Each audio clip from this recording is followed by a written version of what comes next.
Assalamualaikum warahmatullahi wabarakatuh. Sampai jumpa kembali bersama saya Abdul Muiz dalam video pembelajaran matematika. Nah, di video kali ini saya akan menjelaskan satu materi, yaitu trigonometri. Trigonometri ini adalah salah satu materi di pelajaran matematika yang sangat menyenangkan gitu ya.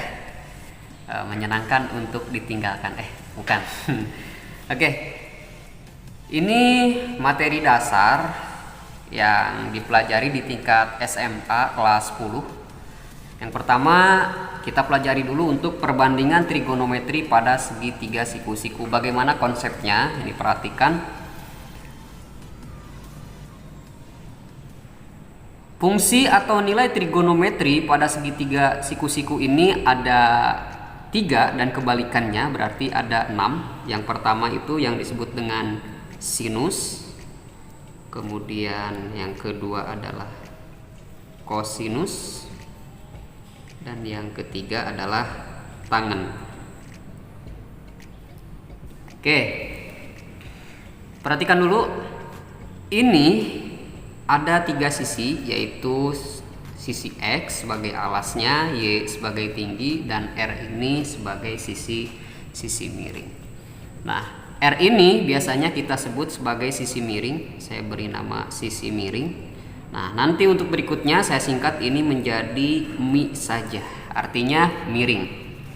Kemudian di sini ada sudut alfa. Sisi X ini disebutnya, sisi X ini paling terdekat dengan sudut alfa. Ini kita sebut sebagai sisi samping alfa. Samping alfa yang paling terdekat sekali. Nah, ini berikutnya saya singkat menjadi SA, samping. Dan di seberang alfa ini terlihat ada Y. Nah, ini kita sebut si Y ini posisinya berada di depan alfa. Ya, ini saya singkat menjadi DE, depan, seperti itu. Yang dimaksud dengan sinus itu untuk berikutnya, sinus, kosinus, tangen ini kita singkat. Penulisannya sinus itu menjadi sin, kosinus itu kita singkat menjadi kos saja, kemudian tangen menjadi tan. Yang disebut dengan sinus alfa ini rumusnya sin alfa itu demi, itu cara menghafalnya. Kosinus adalah sami. Kemudian tan alfa itu desa. Oke. Sin demi artinya depan permiring, depan alfa itu maksudnya ya. Depan sisi depan alfa yang mana? Yaitu Y. Maka ini perbandingan untuk sin alfa itu Y per miring. Miring itu adalah R.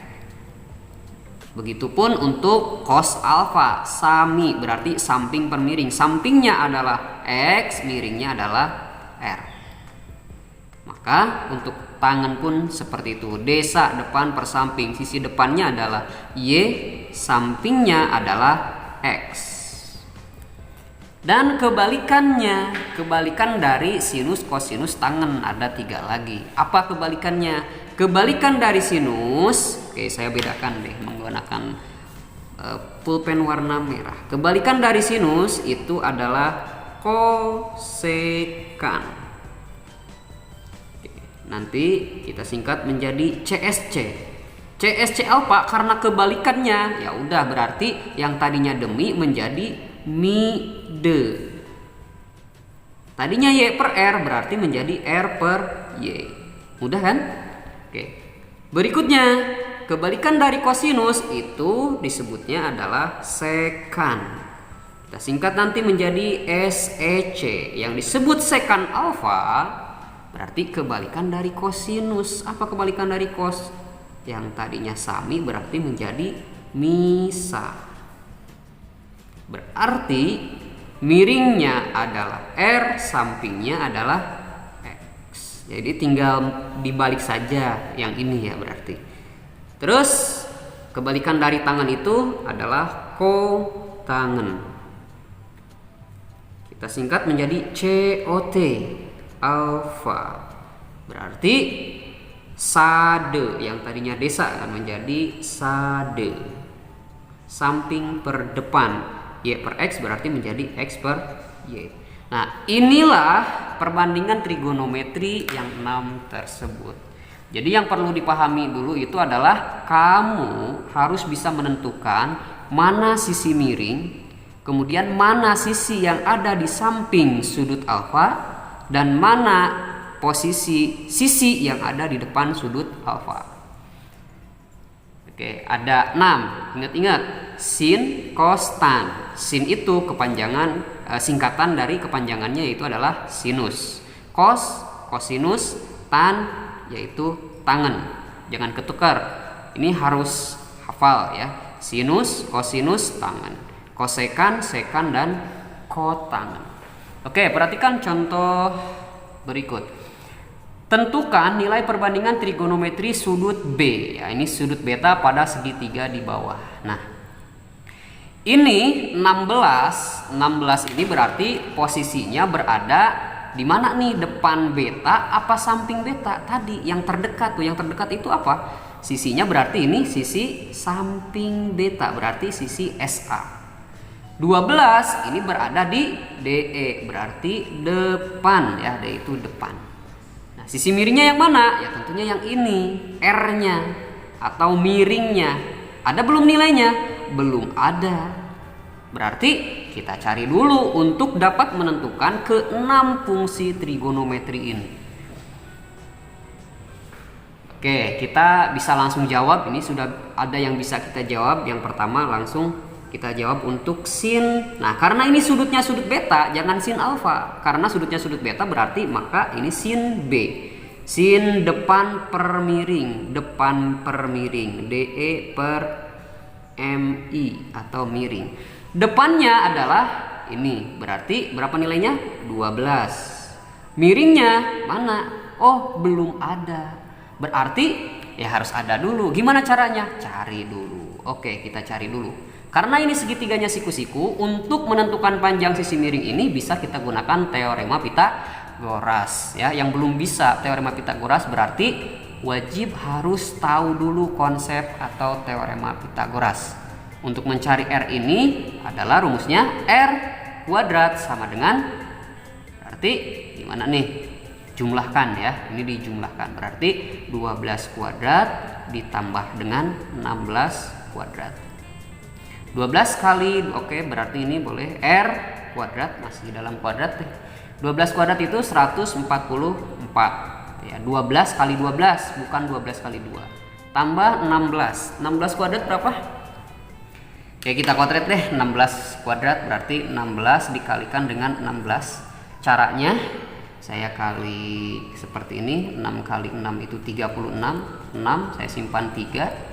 Sekarang kali silang, 1 kali 6, 6, 1 kali 6, 6. 6 tambah 6, 12, 12 ditambah 3, hasilnya 15. Simpan 5 di sini. Berarti disimpan 1. Sekarang 1 kali 1, 1 tambah 1, jadi 2. Jadi hasilnya adalah 256. Nah, ini berarti 256. Oke. Berarti kita jumlahkan, lanjut 144 ditambah 256 itu totalnya 100, 300, pas ya, 400. Nah, karena yang ditanyakan R pangkat 1, ini pangkat 2, maka kuadratnya harus hilang. Kemana? Coba jadi akar. Akar 400 berapa? Akar 400 itu nilainya 20. Karena 20 kali 20 itu hasilnya adalah 400. Jadi, nah sudah ketemu panjang R ini adalah, oke, kita masukkan deh di sini. R ini sekarang kita ganti menjadi 20. Udah, berarti ini 12 per 20. Berikutnya, kosinus berarti cos beta. Cos samping per miring, langsung saja ya, samping per miring. Sisi sampingnya berarti 16, miringnya 20. Kemudian tangen, tan beta. Tan desa, desa depan per samping, depannya 12, sampingnya 16. Nah, biasanya ingat pada pecahan itu harusnya kan ke bentuk paling sederhana. Nah, ini belum sederhana, kita sederhanakan dulu bentuk pecahannya. Cara menyederhanakan pecahan ya pelajari dulu ya, sebelum ke sini pelajari dulu berarti matematika dasarnya.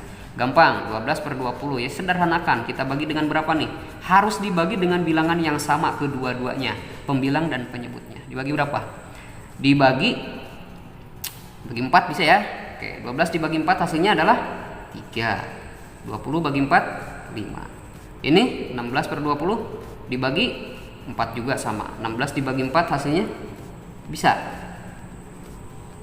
16 bagi 4 4 kali 4 kan 16. Jadi ini hasilnya adalah 4/5. 12 sama, kita bagi 4 juga, berarti 3/4. Oke, ini sudah sederhana ya, sudah sederhana bentuknya. Kemudian selain sin, cos, dan tangen kan ada 3 lagi yang belum kita tentukan, yaitu kebalikannya. Gampang ya, kalau ini sudah ketemu 3-3-nya berarti kita tinggal balik saja untuk menentukan kebalikannya. Apa saja? Yaitu kosekan beta, kemudian sekan beta, dan kotangen beta. Oke, kosekan beta berarti kita tinggal balik saja yang ini, berarti 5/3. Sekan beta tadinya 4/5 menjadi 5/4. 3/4 menjadi 4/3. Nah, inilah fungsi trigonometri atau nilai perbandingan trigonometri dari segitiga ini. Oke, silahkan dipelajari lagi, dipahami baik-baik. Untuk cara menghafalnya ini gampang sebetulnya, mudah. Oke, nanti bisa saya sampaikan di materi berikutnya untuk cara menghafalnya, dan ini pun sudah sederhana. Terima kasih, mudah-mudahan video ini bermanfaat. Saya akhiri. Assalamualaikum warahmatullahi wabarakatuh.